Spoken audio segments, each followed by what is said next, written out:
नमस्कार विद्यार्थी मित्रांनो, वायसी एज्युकेशन महाराष्ट्र चॅनलमध्ये आपले सहर्ष स्वागत आहे।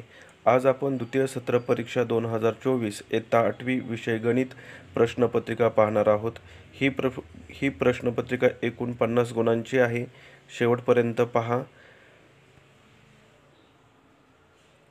प्रश्न क्रमांक पहिला, प्रत्येक प्रश्नासाठी 4 पर्यायी उत्तरे दिली आहेत। अचूक पर्याय निवडून त्यांचे पर्याय क्रमांक उत्तरामध्ये लिहायचे आहेत।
धन्यवाद। जर तुम्हाला हा व्हिडिओ आवडला असेल तर प्लीज लाईक करा, शेअर करा आणि आपल्या चॅनलला सबस्क्राईब करा।